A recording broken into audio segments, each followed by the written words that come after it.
호밥의 눈 1단원 1과의 제목은 사는 길과 죽는 길입니다.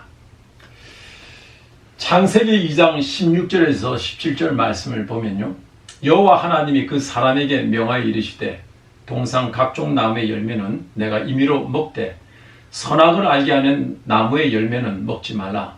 내가 먹는 날에는 반드시 죽으리라 하시니라고 하셨습니다. 인류 최초의 인간 아담을 하나님이 창조하셨을 때 아담은 그때 당시에 의인이었습니다. 그리고 생명을 지니고 있던 사람, 영생을 지니고 있던 사람이었습니다. 그 아담 앞에 하나님은 두 길을 두셨습니다. 하나님 말씀에 순종하는 길, 그 길은 생명의 길, 사는 길이고, 하나님 말씀에 불순종하는 길은 그 길은 죽는 길이라고 하나님 하셨습니다. 사는 길과 죽는 길, 두 길을 하나님이 두셨다는 걸 잊어서는 안 됩니다. 그리고 세 번째, 아담이 그 하나님이 먹지 말란 선악과를 먹었을 때 불순종하며 자기 뜻대로 선악과를 이제 하나님 먹지 말란 것을 먹었을 때 아담은 먹는 순간에 죽었습니까? 안 죽었습니까? 많은 사람들이 얘기하기를 영은 죽었는데 육은 안 죽었다는 사람도 많습니다. 여러분, 먹는 순간에 영도 죽었지만 육도 죽었습니다. 비근한 예를 들면 우리가 밖에 나가서 어느 나무들을 바라볼 때요, 전정하는 사람이 그 나무의 한 가지를 잘랐을 경우 그 잘려 나온 가지가 사는 겁니까? 죽은 겁니까? 죽은 것입니다. 왜 죽었다고 그럽니까? 생명이 끊어졌기 때문입니다. 그 자르는 순간은 그 가지와 나무는 별반 다를 것이 없이 보입니다. 그러나 시간이 지날 때, 하루, 이틀, 3일, 4일 지날 때 색이 변하게 됩니다. 모양새도 변하게 됩니다. 그러면서 끝내 사라지게 됩니다. 아담이 하나님이 먹지 말라는 선악과를 먹는 순간에 생명이 끊어져서 930년 살다가 이 세상에서 사라지게 된 것입니다. 여기서 진짜 중요한 것은 4번입니다. 죽으리라는 이 말씀 속에 포함된 내용이 무엇입니까? 하나님이 반드시 죽으리라는 이 말씀 속에 포함된 내용입니다. 이 말씀은 생명을 잃게 된다는 겁니다. 아담이 지니고 있던 영생을 잃어버리게 된다는 겁니다. 핵심적인 내용이 뭔지 압니까? 여러분, 먹는 순간에 생명이 잃어버리게 되고 영생, 가지고 있는 영생, 이것을 잃어버리게 되는데, 이 잃어버리게 되는 핵심적인 그 안에 담겨진 내용은 심판인 지옥입니다. 아담과 하와가 선악과를 먹지 않았다면 우리 모든 인류는, 모든 사람은 지옥 갈 이유가 없습니다. 저들이 먹었기 때문에 우리 모두가 다 지옥을 향해서 가는 겁니다. 그래서 하나님께서는 아담에게 말씀하시는 겁니다. 선악과 먹지 말고 내 말에 순종해라. 그러면 너가 지니고 있는 생명, 영생이 보존되는데, 너가 그 선악과를 먹는 순간에 하나님이 먹지 말란 걸 네가 불순종하고 네가 네 뜻대로 가면은 너 지니고 있는 영생 잃어버리게 된다는 말씀을 주신 겁니다. 여기서 한 차원 더 나아가서 이스라엘 백성들이 애굽에서 구원받았습니다. 홍해에서 침례를 받았습니다. 광야로 들어왔습니다.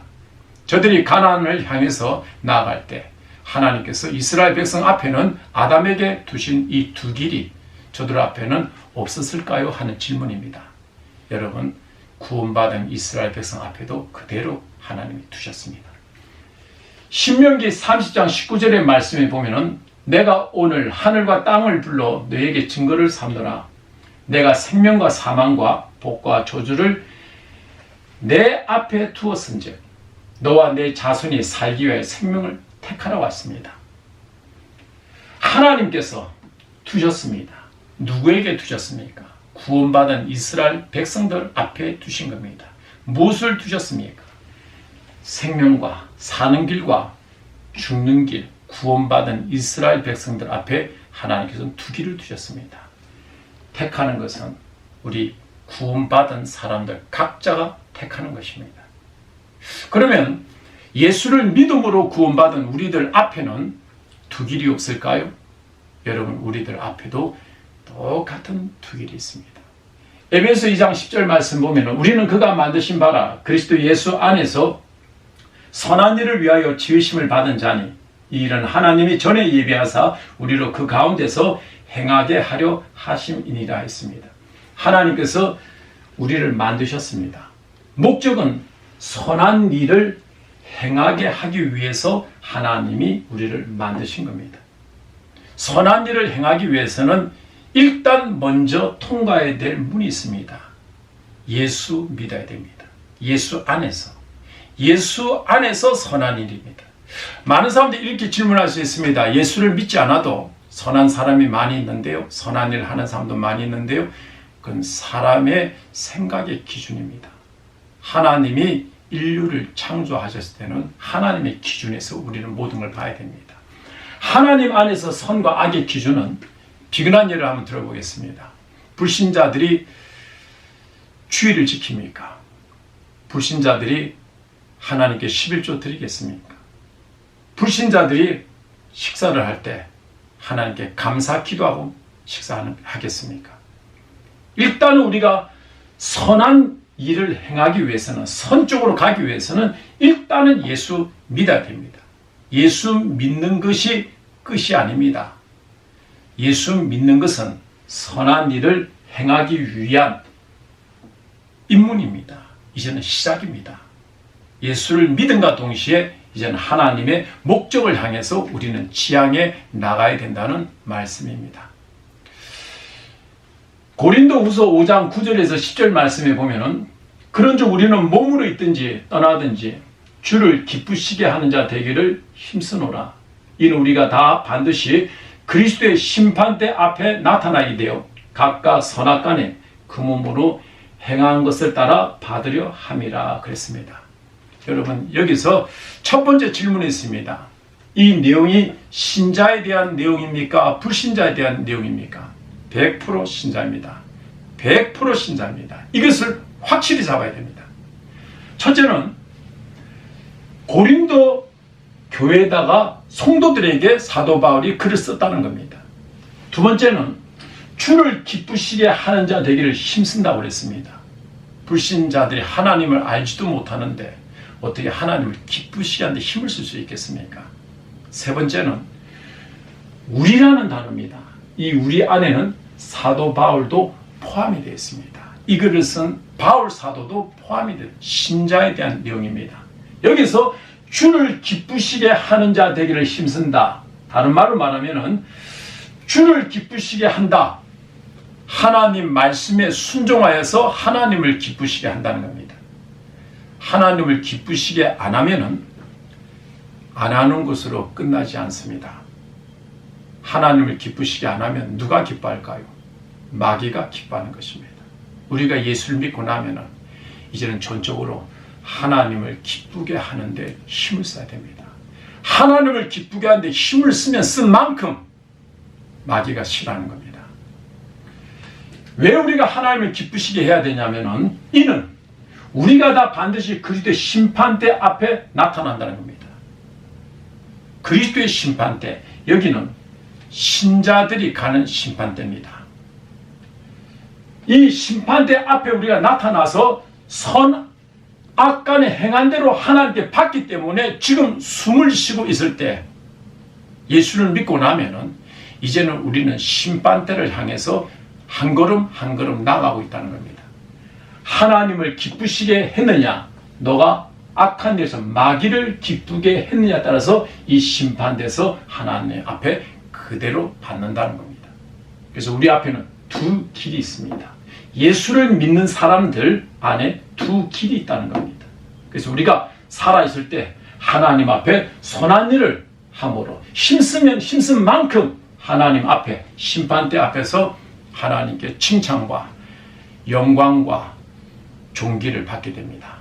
그래서 우리가 예수 믿고 나서 마귀를 기쁘게 하는 삶, 여러분, 마귀가 우리에게 어떤 짓을 했는데 예수 믿고 나서도 마귀를 기쁘게 하면 되겠습니까?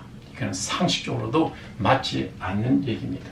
그래서 우리는 이 심판대 앞에 신자들이 가서 우리가 하나님 앞에 정말 칭찬받는 성도가 되기 위해서 이 땅에 사는 동안에 하나님을 기쁘시하는 데 힘을 써야겠습니다. 여기서 우리가 유념해서 봐야 될 단어가 있습니다. 다입니다. 성도들 한 사람도 빠짐없이 이 심판대 앞에 다 참석하게 되고 하나님이 말씀하신 겁니다. 반드시 꼭 이루십니다. 그리고 여기서 중요한 것은 각각입니다. 아버지는 아버지, 어머니는 어머니, 아들은 아들, 딸은 딸입니다. 가족들이, 성도들이 서로 세워주고 권면하고 충고하고 붙들어주고 하는 건 필요하지만 저들 때문에 내 신앙이 무너져서는 안 됩니다. 내 길은 내가 가야 됩니다. 여기서 이제 우리가 한 걸음 더 나아가서 요한복음 5장 29절 말씀에 보면요, 예수님이 하신 말씀입니다. 선한 일을 행한 자는 생명의 부활로, 악한 일을 행한 자는 심판의 부활로 나오리라. 여러분, 부활은 딱 두 종류의 부활밖에 없습니다. 죽고 나면은 천국에 가서 영원히 사는 생명의 부활, 영광스러운 몸으로 다시 살고 신령한 몸으로 사는 생명의 부활로 나오든지, 아니면 지옥에 가서 심판받는 몸으로 부활하는, 고통은 당하면서도 죽지 않는 심판의 부활로 나오는 두 부활밖에 없습니다. 여기서 이제 중요한 것은 선한 일을 행한 자, 악한 일을 행한 자라고 그랬습니다. 중요한 말입니다. 우리가 예수를 믿어서 구원받은 것이 그것으로 딱 끝난다면은, 예수를 믿어 구원받아 생명의 부활로 끝난다면은 왜 예수님께서 선한 일을 행한 자, 악한 일을 행한 자라고 얘기하겠습니까? 믿음으로 구원받는 것이 정립이 딱 돼서 끝난다면은 왜 예수님께서 선한 일을 행한 자, 악한 일을 행한 자, 생명의 부활로 이 말씀을 하시지 말아야죠. 믿음과 행함은 하나이기 때문입니다. 믿으면은 반드시 하나님 안에서 믿음에 합당한 삶을, 선한 일을 행하면서 사는 삶이 포함되어 있다는 것입니다. 분리될 수 없는 것입니다. 이것을 잘 설명하고 있는 것이 요한복음 1장 12절입니다. 영접하는 자, 곧 그 이름을 믿는 자들에게는 하나님의 자녀가 되는 권세를 주셨으니 했었습니다. 여러분, 여기서 믿는다는 말씀은요, 원어 헬라어로 보면 피스토라는 말입니다. 이 피스토라는 말씀의 내용은 예수님을 내 마음의 구주로 영접하면, 영접한 예수님을 내 마음에 머물러 두게 하는 것이 아니고, 내 마음에 영접한 예수님을 내 삶에 늘 인정하며 살아간다는 뜻까지 포함된 것이 믿는다는 단어입니다. 그러니까 이 말씀을 요약하면 이겁니다. 예수를 우리가 믿었으면 반드시 합당한 행위가 나와야지, 합당한 행위가 나오지 않는 것은 믿는 것이 아니라는 겁니다. 이 믿음 안에는 반드시 내 삶에 합당한 삶까지 나오는 것까지 포함된 것이 피스토, 믿는다는 이 말씀인 것을 우리 마음속에 잘 유념해야겠습니다. 때때로 외부에서 저희 교회 이사를 이제 오든지 해서 간혹 성도들이 오는 경우가 있습니다. 그러면 제가 제일 먼저 구원의 확신에 대해서 한번 점검해 봅니다. 구원받았습니까? 영생 받았습니까? 예, 그래요. 그러면 구원받은 증거를 한번 좀 말씀해 보시죠. 이런 얘기하는 경우가 대부분입니다. 예수님이 나의 죄를 대신해서 십자가에 못 박혀 죽으셨습니다. 그래서 제가 저희 모든 죄가 사함받아서 제가 이제 구원받았습니다. 아닌데요. 아닙니다. 아니, 예수님께서 저희 죄를 대신해서 십자가에서 돌아가셨는데요. 그래서 저희 죄가 다 용서받아서 구원받았는데요. 아닙니다. 여러분, 부활이 빠졌습니다. 예수님이 죽으시고 부활하지 않았다면 한 사람도 구원받을 수 없습니다. 예수님이 죽으시고 부활하신 것까지 믿어야지 우리가 구원받는 겁니다. 이 부활이 중요한 겁니다. 예수님이 죽으시고 부활하신 것까지 믿어야지 그 안에 구원이 포함되어 있다는 것을 여러분 잊지 마시고 그 다음 말씀을 보겠습니다. 로마서 6장 3절에서 5절 말씀 보면요. 요 중요한 부분부터 봅시다. 그러므로 우리가 그의 죽으심과 합하여 침례를 받음으로 그와 함께 장사되었나니 이는 아버지의 영광으로 말미암아 그리스도를 죽은 자 가운데서 살리신 것 같이 우리로 또한 새 생명 가운데서 행하게 하려 함이라고 그랬습니다. 침례식입니다. 중요합니다. 침례식이요.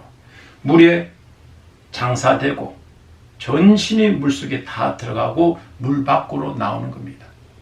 사람이 이 세상에 태어날 때 어머니의 배 안에 양수에서 물에서 밖에 태어난 것 같이 우리가 예수를 믿고 나면은 반드시 침례식을 거행해야 됩니다. 그러면 이 침례식이라는 의미가 뭡니까? 물속에 들어갔을 때는 이제는 나는 죽었습니다. 그리스도와 함께 나는 죽었습니다. 이제는 물 밖으로 나올 때 다시 살아납니다. 이제는 물 밖으로 나온 거에 새 생명을 얻었습니다. 이제는 새 생명 얻은 천국 백성이 됐으면 천국 백성으로서 이제는 바로 행하며 살겠습니다. 이런 뜻을 하나님 앞에 선서하는 겁니다. 이 침례식이 얼마나 중요하면 예수님께서 침례를 받지 않으셔도 되는데 주님께서 우리에게 본을 보이신 겁니다. 침례식은 너무나 중요하기 때문에 해도 되고 안 해도 되는 것이 아니고 반드시 고쳐야 되기 때문에 예수님께서 안 받으셔도 되는데 요단강에서 침례 요한을 통해서 침례를 받으신 겁니다. 죄에 대해서 죽고 이제는 새 생명, 의에 대해서 이제는 산다는 겁니다. 예를 들면 예전에 더러운 말 많이 하던 사람이 이제는 그런 말을 끊고 이제는 선한 말을 하고 살아야 된다는 겁니다. 옛날에는 거짓말을 하던 사람이 이제는 죄에 대해서 죽고 이제는 정직한 말, 신뢰받을 만한 행동들을 하고 살아가야 되는 겁니다. 이제는 예수 믿는 자답게 그리스도인답게 삶이 바뀌어야 된다는 겁니다.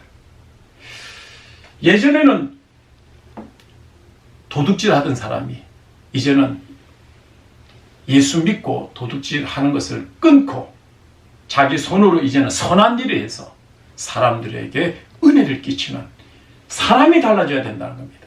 이것까지 포함된 것이 침례식입니다.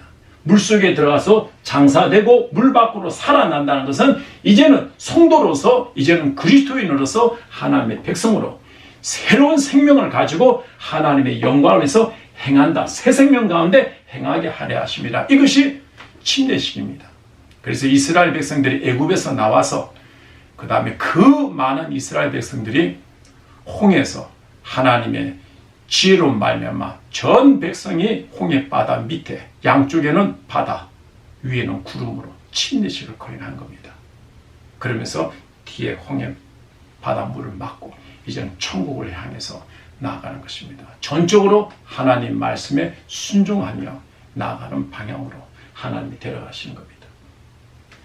예전에 어느 분이 저한테 신앙 상담이 왔습니다. 그 내용은요, 어느 분이 자기한테 이렇게 얘기하더라는 겁니다. 술 마셔도 천국 가고 담배 피워도 천국 갑니다 그러더라고요. 왜 그 사람이 그 얘기 했겠습니까? 믿음으로 구원받지 행위로 구원받느냐는 겁니다. 그래서 이 사람이 좀 그 말이 좀 맞지가 않는 것 같아서 자기가 따졌답니다.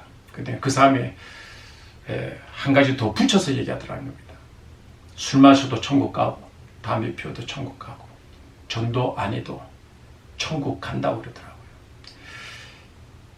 이 사람이 알 것 같은데도 자기 마음속에 확신을 가지고 얘기를 못하겠는 거예요. 왜? 믿음으로 구원받지 행위로 구원받냐는 거예요. 그래서 저한테 전화로 상담이 왔습니다. 제가 그 전화를 받는 순간에 그분에게 이런 얘기했습니다. 그건 믿는 것이 아니지요. 그건 믿는 것이 아닙니다, 여러분. 믿으면 그렇게 살 수가 없죠. 그러면 그 사람이 술 마셔도 천국 가고 담배 피워도 천국 가고 전도 안 해도 천국 가요? 믿음으로 구원받기 때문에요? 그러면 그 사람들 이렇게 얘기하죠. 그래요. 이번 주부터 주일 안 지켜도 천국 가겠네요. 11조 안 드려도 천국 가겠네요. 우상 선교도 천국 가겠네요. 도둑질해도 천국 가고 살인해도 천국 가고 간음해도 천국 가고 부모 공경 안 해도 천국 가고 멋대로 살아도 되겠네요. 여러분, 예수를 믿으면은, 믿는다는 이 단어 안에는 이제는 하나님을 기쁘시게 하는 합당한 삶까지 포함된 것입니다. 예수님이 죽으시고 부활하신 것까지 포함된 것이 믿는 것이지, 우리는 예수님이 단지 죽고 부활 얘기가 없으면 그건 구원의 내용이 아닌 것입니다. 여러분, 성경 안에서는 예수님이 이런 말씀을 하십니다. 양과 염소, 양은 오른편에 염소는 왼편에 갈라내신다는 겁니다. 그리고 바다에서 그물로 고기를 잡아서 육지로 끌고 와서 좋은 고기 골라내고 나쁜 고기 버린다고 하셨습니다.